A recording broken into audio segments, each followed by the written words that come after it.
ತಡೆ. ಯಾಕೆ ಏನಾಗಿದೆ? ಕೆಲಸವಿದೆ?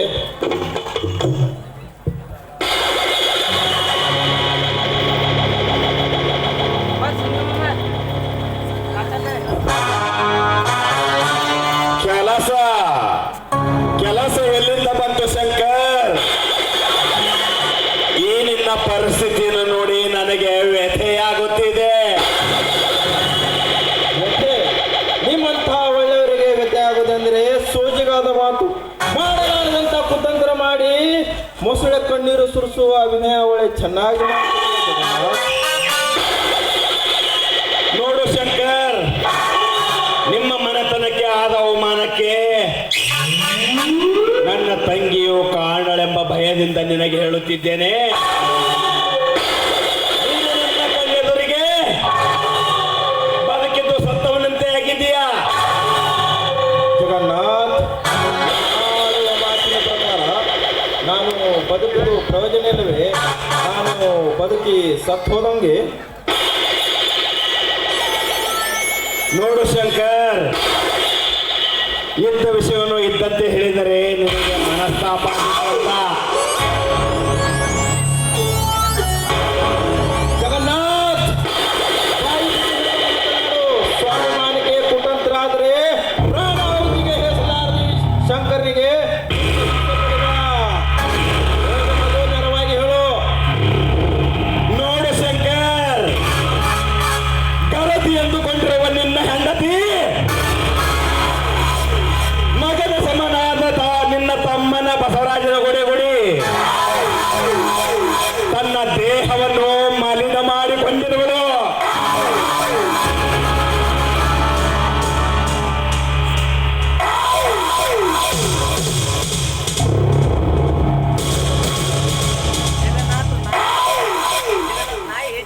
ಜಗನ್ನಾಥ, ನಾಯಿ ಹೇಸಿಗೆ ತಿನ್ನುತ್ತೆ ಎಂದು ಚಿನ್ನದ ಪಿಂಜರದಲ್ಲಿರೋ ಗಿಣಿ ಯಾವಾಗಲೂ ಹೇಸಿಗೆ ತಿನ್ನುವುದಿಲ್ಲ.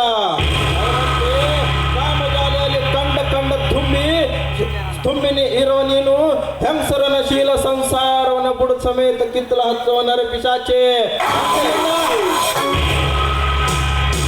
ಶಂಕರ್, ಸತ್ಯ ಯಾವಾಗಲೂ ಕಹಿಯ ಕಾಣಿಸ್ತದೆ.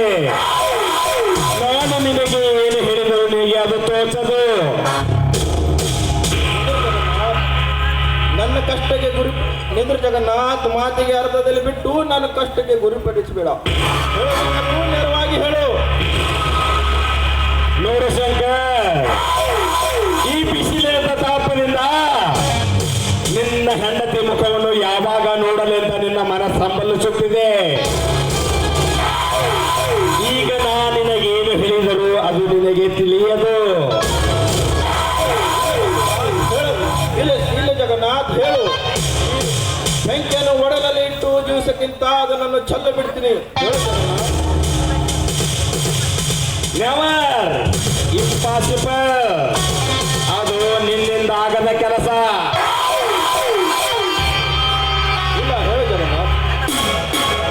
ಇಲ್ಲ ಹೇಳು ಜಗನ್ನಾಥ್, ನನ್ನ ಮನೆತನಲ್ಲಿ ಇಲ್ಲವಾಗ ನಡೆಯೋದು ಕುತಂತ್ರ ಯಾವುದು? ಹೇಳು ಜಗನ್ನಾಥ್. ಸ್ವಾಮಿ ಸತಿ ಅಂತ ತಿಳಿದಿರುವ ನಿನ್ನ ಹೆಂಡತಿ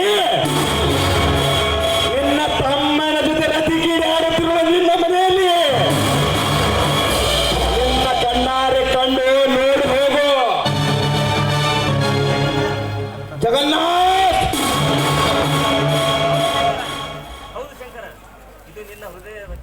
ಹೌದು ಶಂಕರ್, ಈ ವಿಷಯ ನಿನ್ನ ಹೃದಯಕ್ಕೆ ತುಂಬಾ ಕಹಿಯಾಗಿ ಕಾಣುತ್ತದೆ. ಸತ್ಯ ಯಾವಾಗಲೂ ಕಹಿಯಾಗಿ ಇರುತ್ತದೆ ಅಲ್ಲವೇ? ಮುತ್ತು ಬಾಯಿ ಜಗನ್ನಾಥ್, ನಿನ್ನ ಮರ್ಮ ಕರ್ಮಗಳ ತತ್ವೋಪದೇಶ ಹಿತುಕೊಡಿ ನನಗೆ ಬೇಕಾಗಿಲ್ಲ. ಸದ್ಯ ಆದ ನನ್ನ ಹೆಂಡತಿಯ ಮೇಲೆ ಮತ್ತ ನನ್ನ ತಮ್ಮನ ಮೇಲೆ ಇಲ್ಲ ಸಲ್ಲದ ವಿಷ ಬೀಜ ಪ್ರಯೋಗ ಮಾಡೋ ನೀನು ಮನುಷ್ಯನೇ ಅಲ್ಲ.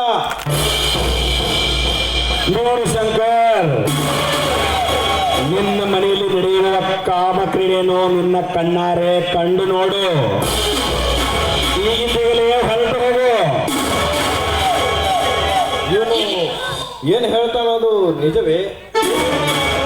ಸಾವಿತ್ರಿಯ ಮೇಲೆ ಕಾರ್ಯನಿರ್ವಹಿಸಬಹುದು ಈ ರೀತಿ ಕಥೆ ಕಟ್ಟಿದ್ದಾನೆ. ಏನು ಕೇಳಲಾಗಿದೆ